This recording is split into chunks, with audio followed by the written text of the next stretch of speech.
Hello mga B. So, today magvo-voice over na naman ako ng aming travel. This time, hindi na ako solo. Kasama ko na yung kapatid ko. So, this was last week, last Saturday. And last Saturday, umulan yun. Well, actually, bago pa umulan, medyo makulimlim. Pero, feeling ko, ang boring ng hindi ka nakakagala. Kasi parang nasasayangan ako sa motor na nakastay lang siya or nakapondo lang siya sa bahay. Feeling ko, sayang na masisira lang siya tapos hindi ko siya nagagamit. Kahit na isang linggo lang naman. So sabi ko sa kapatid kong babae, gusto mong sumama, aalis ako. Kasi the day before that, siguro mga Friday night, tiningnan ko kasi kung pwede akong mag-DRT loop. Which pagtingin ko naman is pwede naman pala kasi ang gusto kong puntahan is yung Bitbit River. And then after Bitbit River is merong Arep View Deck. And then after Arep View Deck is pwede nang umikot pabalik ng DRT and then pabalik ng San Miguel. Well, actually part naman, 'di ba? So ayun, yung kapatid ko, oo naman siya agad. Wala naman siyang problema. So ayun, around 3 p.m. umalis kami ng kapatid ko, sa bypass kami dumaan.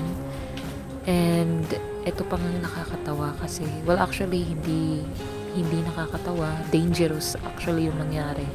Kasi habang nagdadrive ako sa bypass, itong cellphone ko, ilalagay ko sana siya sa phone holder habang nagdadrive, which is kasalanan ko naman. And then nadulas siya at nalaglag sa gitna ng kalsada. Buti na lang talaga hindi niya pa oras at hindi siya nasagasaan ng nakasunod na kotse. And ang bait naman ng kotse kasi huminto siya para to give way for me to pick it up. And then, eto pa nga, hirap akong pulutin siya ulit kasi nag-traffic na at parang ayaw kong pagbigyan ng mga sasakyan. So, merong isang L3 na malaki, hindi ko alam kung anong tawag doon, na malaki siya na truck na mukhang L3. Siguro parang panghakot siya ng mga cargo, mga fast moving goods, anong tawag doon. So yun, huminto yung truck driver dun mismo sa likod na kung saan nandun yung cellphone ko para makuha ko yung cellphone. At yun, successful naman. So ayun, nag-turn left lang kami ng kapatid ko. Actually, pinagsisihan ko bakit sa bypass ako dumaan. Kasi ang traffic pala ng dinaanan namin dahil napakaraming kalsada na inaayos. Pero all in all, thankful na rin ako kasi safe naman kami. Probably there's a reason kung bakit dun kami pinadaan ni Lord. Sabi nga, if nagkaroon ng delay sa lakad mo or nagkaroon ng detour sa lakad mo or sa buhay mo in general, there's a reason behind that. So, huwag na nating questionin, huwag na nating problemahin kasi everything happens for a reason. I'm a firm believer of that. Kasi, yun nga, I don't know if you guys heard about Bern-Toast theory na, ayun, if something is causing you to be late, let's say 30 minutes or 5 minutes na lang malilate ka na sa trabaho and then nawala pa yung susi mo or anything, there's a reason. So, huwag ka nang ma-stress and just accept what happened. Yun lang. So, ayun, marami kaming dinaanan actually na magagandang tanawin, especially yung Angat River. Hindi na kami nag-stop doon ng kapatid ko kasi, feeling ko gagabihin na kami pagdating namin sa Bitbit River and hindi ko alam kung sobrang layo ba niya. Although nakikita ko naman sa map pero hindi ako sure kung gaano talaga siya kalayo or maganda ba yung daanan. So, ang purpose ko is Bitbit River this time. Hindi na ako huminto kahit saan. Although, tinuro ng kapatid ko yung, yung view deck sa may Angat River. Pero hindi na talaga ako huminto. Ayun. And I'm so amazed dito sa dinaanan namin na to kasi paangat siya. And para siyang Baguio something, na little Baguio kasi paangat siya na hill and then spalto pa yung daan. So, sobrang smooth lang nung biyahe. And ang tip ko lang sa mga biyahe ko is always be careful. Always be a defensive driver. Kasi makakarating din naman tayo sa paroroonan natin. Especially sa gantong daanan na marami siyang curve or yun, pakurba nga. Even though you think na wala kang makakasalubong, as long as hindi mo nakikita yung unahan, is never overtake. Huwag kang overtake. Hintayin mo na magkaroon ng straight line at at hindi pa curve. Tulad niyan, it's so risky to overtake or to counterflow kapag mga ganyan yung daanan. And dito, enjoy na enjoy ko din yung view ng puno. Basta there's something about green talaga, no? It's scientifically proven naman na maganda sa mata yung green. Kaya pag nakakakita ako ng malalaking puno like acacia o kaya nakakadaan sa isang lugar na puro puno lang yung paligid, well, later on makikita nyo yung dadaanan namin. So eto naman, huminto kami dito sa may view deck. And sobrang ganda nito. This is Ipoh Dam. Alam mo yung feeling na nanonood ka ng movie, yung mga Chinese movie na may mga watchmen. Tapos, ayun, ang ganda lang ng pagkakalagay ng mga clouds na nakapatong siya sa mga bundok. Para siyang cotton or para siyang bulak na talagang sinadyang ilagay doon. At syempre, kailangan natin mag-take pictures as remembrance. So yun, tuloy-tuloy ang biyahe. Nakarating, actually papunta na ito ng Bitbit River. And ayun na nga, if you notice, kaliwat kanan yung mga puno. I think it's a protected area, forest area. Hindi nga lang kagandahan yung kalsada, maraming lubak. And also pakurba din, kaya extra careful din sa mga pupunta dito sa Bitbit River. And I wouldn't recommend na pumunta kayo dito ng tag-ulan kasi hindi nyo mai-enjoy yung view. If you notice, madilim na rin yung kuha ng cellphone kasi mga 5 PM na to, pa 6 na. And then ito na yung daan pababa papuntang Bitbit River. So actually pauwi na kami nung na-realize ko na dito nga pala yung I don't know if you guys watch that video, yung na-aksidenteng mag-iina na pupunta pa lang sila ng Bitbit River para maligo. And dito sila sa kanan naglalakad pababa. Which is for me wrong kasi dapat pag naglalakad ka sa kalsada, pasalungat yung lakad mo. So let's say if pagka ganyan, imbis na sa kanan ka maglalakad, sa kaliwa ka para salubong mo yung mga sasakyan at nakikita mo sila. So yun na nga yung nangyari sa mag-iina, nabundol sila ng jeep na nawala ng preno, which is yung mga pasahero ng jeep na yon is papunta rin ng Bitbit River para maligo. So ayun, it's 1 year ago na. So condolence dun sa mga pamilya ng mga pumanaw. So yun, buti na lang din naalala ko siya, pauwi na kami kasi kung naalala ko yun na papunta pa lang kami, siguro hindi ako tumuloy kasi sobrang creepy na or eerie na nung lugar dahil nga 6 PM na to. So ayun, ang ganda ng ilog and sabi ko na lang sana meron din nito, 'di ba, na malapit dito sa amin kasi pag maliligo kami sa ilog, inaabot kami ng 1 hour na biyahe. So of course, required mag-take picture and take videos. Ini-imagine ko na lang na siguro kung tag-araw kami pumunta nito or siguro kung umaga kami umalis, mas magandang view pa yung makikita namin. Kasi ito, 6 PM na to or pa 6 PM na rin. Madilim na talaga siya. Hindi naman ganun kadilim, pero makulimlim kasi nga nababalot pa ng clouds yung paligid. Yan. Pero sulit naman, ang ganda ng view. And mind you, pwede kayo magdala ng cash kasi may mga nagtitinda ng merienda like kwek-kwek, siomai, tempura. So yun, ang ending, hindi kami nakabili kasi wala akong cash. So ayan, more videos to take. And I also suggest na ayun, tag-araw nga pumunta dito kasi nung nagpunta kami, siguro maliligo kami nito kung mainit to. Kaso ang lamig tsaka nabasa na rin kami ng ulan while we are on our way. Sa bypass pa lang nabasa na kami ng kapatid ko ng ulan and nanginginig na rin ako to the point na ang sakit na ng buto ko sa katawan sa sobrang lamig. So dito siya sa San Lorenzo, Barangay San Lorenzo. So yun, dapat tutuloy pa kami doon sa kalsada na yan kasi nga loop yung pinaplano ko. Iikot kami from Bitbit River, pupunta kami ng Arif View Deck.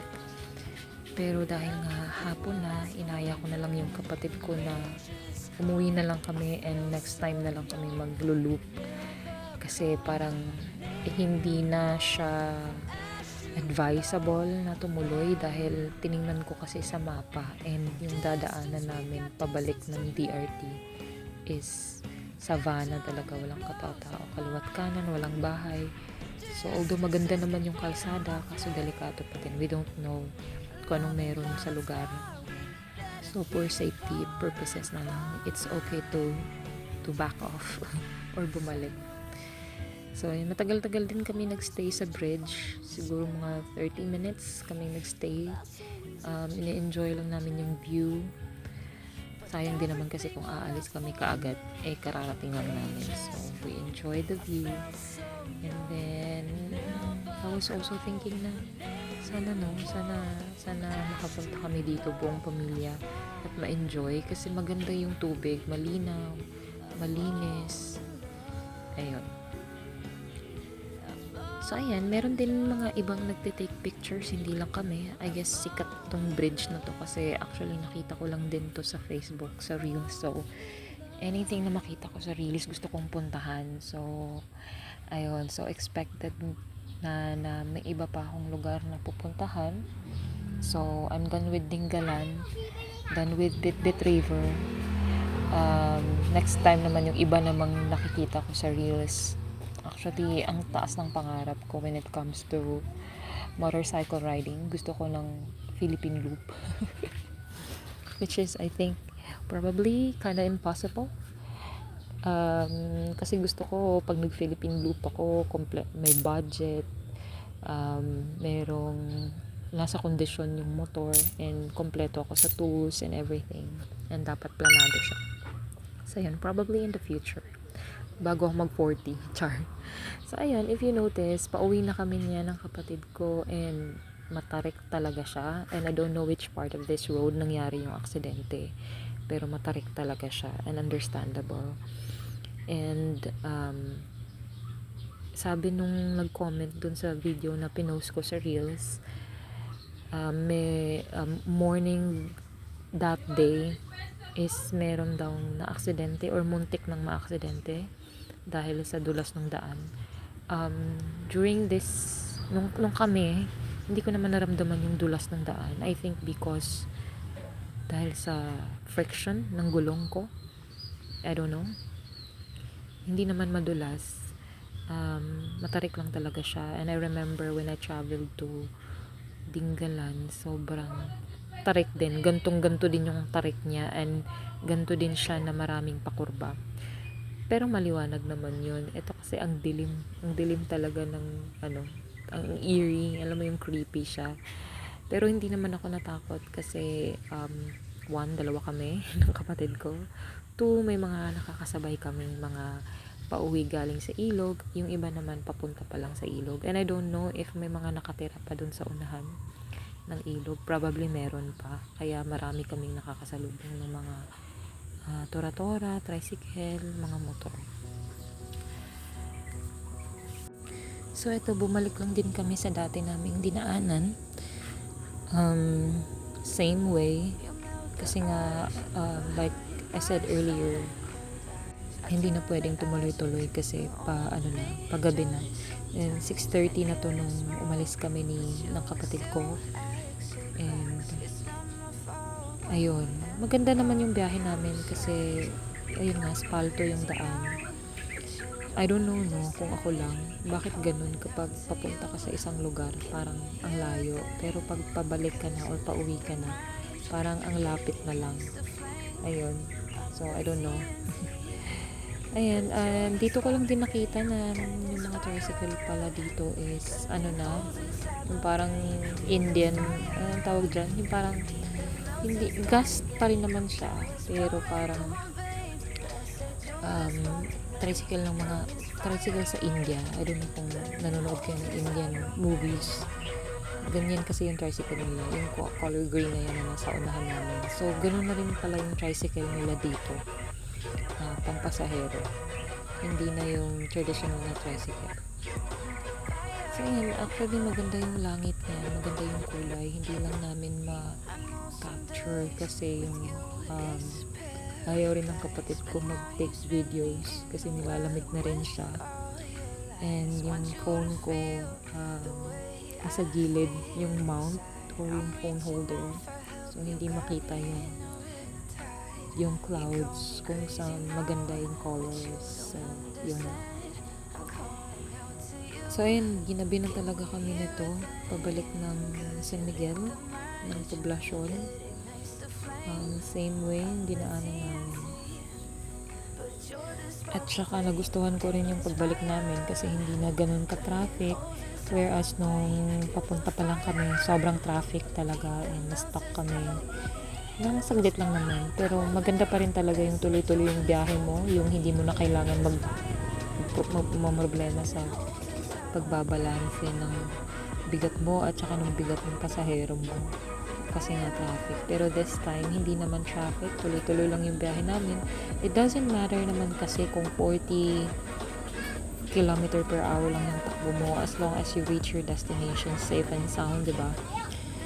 Hindi mo kailangan na magpabirit, magpasikat kasi instead of you getting that praise, pwedeng mainis lang yung mga tao sa'yo. I'm not generalizing, just for the people na ganun ang mindset.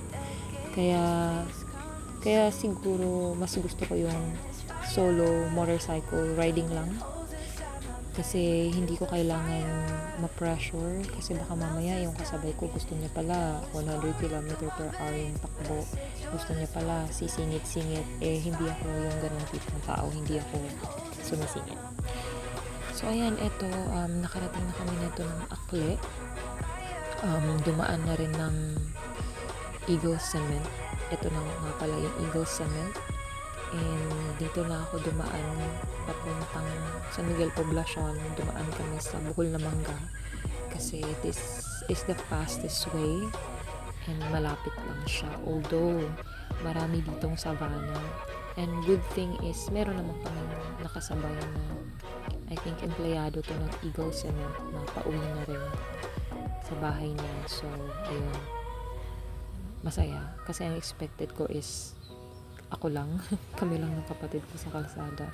So, buti na lang may nakasabay pa kami. Kasi iniisip ko if dun pa kasi ako dumaan sa Valte Road.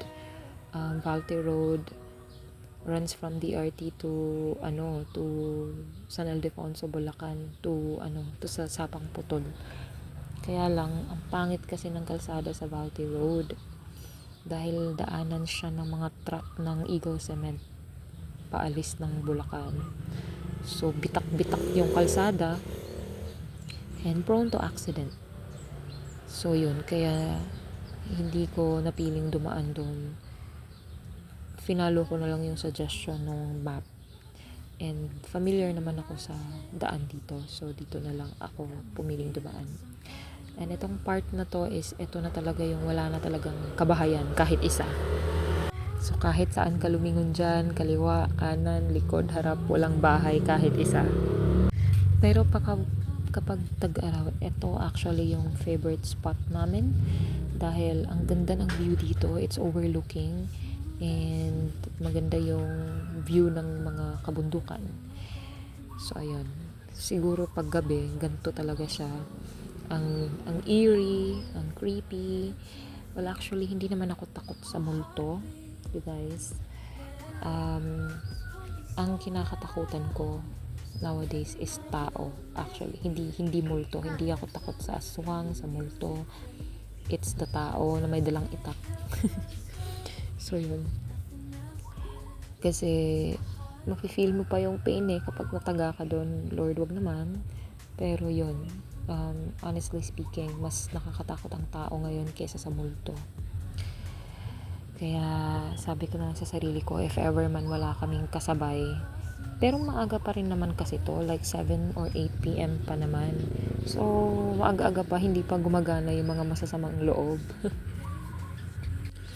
And honestly speaking din, medyo may kaba din and worry din sa akin kasi hindi kasi ako mag-isa, kasama ko yung kapatid ko. Whereas if mag-isa lang ako, gagamitin ko yung pinanghahawakan kong everything happens for a reason. And if it's your time na talaga. Ayun. So, video ends here. To more road trips in the future, and thank you for watching and thank you for listening. Bye.